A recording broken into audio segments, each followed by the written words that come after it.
I lashed out and called my mom a failure of a mother, which I think is true, but I still regret saying it. Sorry for shit formatting. I'm on mobile. My 16F. Mom and dad met when my mom was 19 and my dad was 22, dated for 3 months, break up. 6 months later mom finds out she's pregnant, dad says he wants proof it's his paternity test, and that was that. They were supposed to have split 50-50 custody, until I was about 7 and my mom decided she didn't wanna be a parent anymore. She left, and I lived with my dad full time. Since everyone else had their moms, I was confused and hurt. I constantly asked my dad if I did anything wrong and was honestly distraught for the first 6 months. My dad and his mom tried to put me in therapy, but since my mom's mom was still in the picture, it didn't quite work. Every time we found someone, they would say something mom's mom didn't like, and they got the boot. Eventually we dropped therapy, and my mom came back when I was around 9 or 10. She wants a perfect,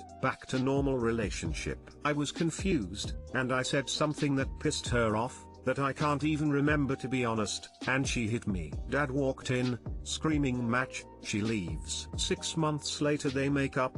I stopped caring and honestly forgot it happened, and then there was visitation. I saw her every Sunday. Eventually she showed up less and less, and for the last year I've seen her once a month. She's 35 and honestly acts like a teenager. Even after losing a child, she didn't mature. She's constantly talking shit about family members I've never met, and gets upset when I don't play along. Today she was complaining about her mother. Her mom got hit by a car a few years ago, and from what I understand, she wasn't the best. My mom was on a tirade, and at one point she said, I understand I'm not the best mother, but at least I never snorted lines of coke in front of my kids. I told her that didn't set the bar very high. Most people can make that claim. She asked what that meant and I told her most people can say they've never snorted coke in front of children. It escalated really quickly, her calling me F-king FG, pansexual, and me saying I wish she died in labor, rather than what was supposed to be my brother. Looking back I wouldn't have gone that far,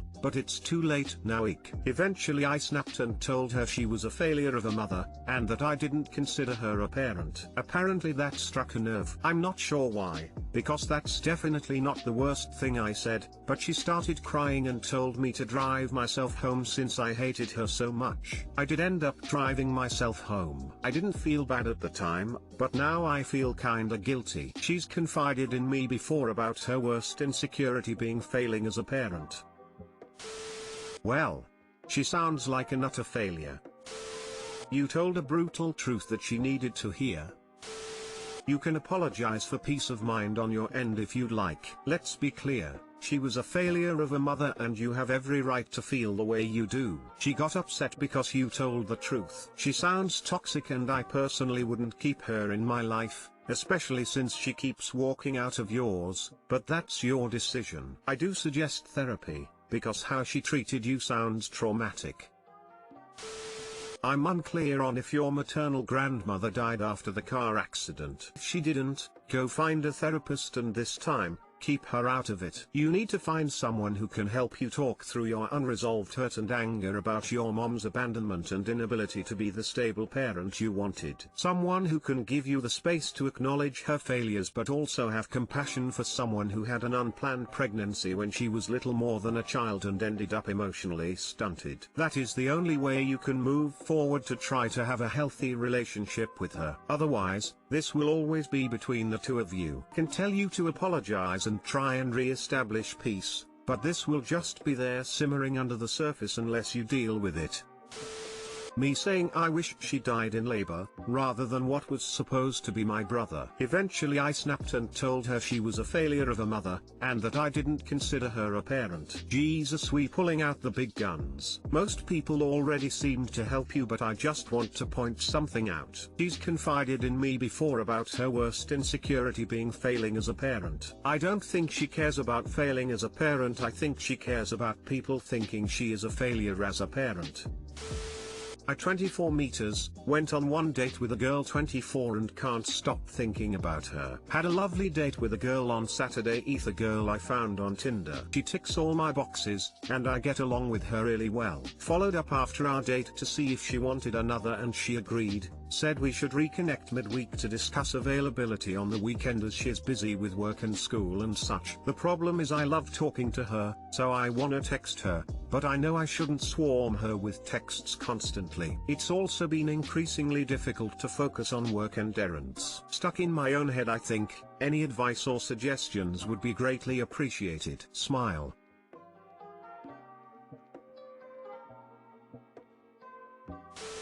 I've been in your position before, and it's very exciting, but you need to come back to reality a bit. It's only been one date, and you don't really know this person yet. You definitely need to play it cool, even when that's difficult. She says you'll reconnect midweek, which should be soon. Give herself the opportunity to be true to her word. A general rule to help you not scare this girl away or come across as too eager is to only contact someone as often as they contact you. You don't have to strictly adhere to this, but it's not a good look if the communication is too one-sided. Think the other big piece of advice I can offer here: don't stake your happiness on a relationship with this girl. Make sure you're not putting your life on hold. If things progress, amazing, and if not, it was fun. It's new and exciting, but it's been like 5 minutes, so for now, just relax and enjoy the ride. Your instinct not to bombard her is correct, but don't be afraid to express that enthusiasm the next time you meet up. Let her know how excited you were to see her again. Show, don't tell, let that enthusiasm guide you during your next date. If you want to spend time with her because you genuinely enjoy her company, then it should be easy to just let the chemistry happen and actually enjoy the moment. Perceptive person can tell what is and isn't an act. Don't blow it by trying not to blow it. Or this is adorable. Just enjoy it, man, that's all I gotta say. Agreed with the keep busy, not with the date other people as well. Just go get a good workout, read, game, whatever floats your boat. Stay busy, but don't date other people. Why? Because you won't give your best to them, and you might also find that you become the one someone can't stop thinking about only to hurt her feelings. Try to avoid that. Getting rejected from someone you like, if that even happens, is sucky. But we need to learn to deal with that as people and not use other people to soften the blow of defeat. I agree you should ask to call her sometime, or even set up another date. I personally love it when a man calls.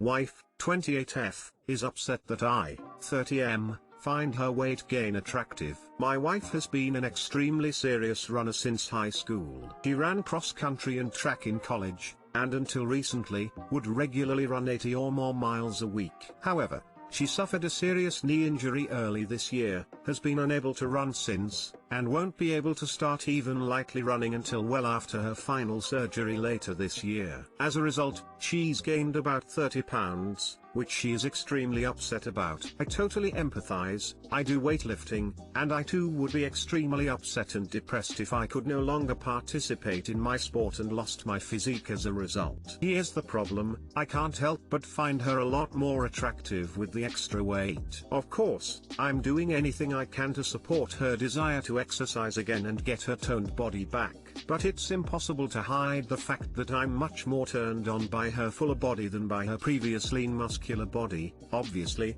I would never tell her this explicitly, but it's pretty clear from the way I look at her, the increased frequency I initiate sex, etc., and she has easily caught on. Today she point blank asked me if I preferred her fatter, her word not mine, and if I would be less attracted if she lost weight. Not knowing what to say, I gave the softball answer: I'll always be attracted to you no matter what. I love you when you're thick and I love you when you're toned. Her response was basically, yeah, but you've made it obvious I'll always be less attractive in your eyes after I lose weight, and that will hurt me forever. I don't really know how to proceed from here now that the cat's out of the bag. Any suggestions would be welcome.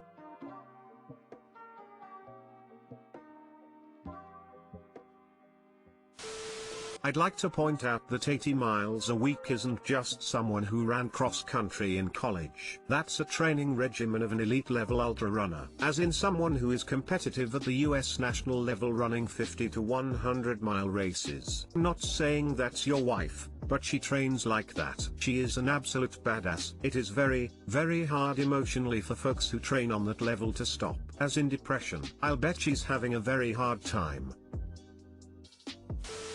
You're not wrong for finding her new weight attractive, but she might feel like you were barely into her body shape for most of your relationship, and also might worry you'll be less attracted to her if she loses the weight. Especially if this new weight gain was only temporary for her because of an injury, she may feel like she'd have to choose between being her husband's ideal body type and her passion of running.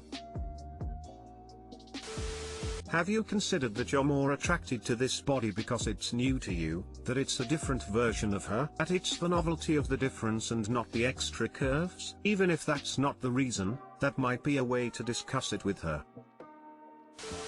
I don't think you've done anything wrong. Everyone has their preferences on what they find attractive. That doesn't mean anything that isn't that preference is automatically lesser. It seems like she's turning her insecurity into anger towards you because it's easier to deal with. You aren't trying to prevent her from losing the weight, you're actually supportive of her, so maybe just try to emphasize that you're supportive of whatever makes her feel happier versus what makes you happier.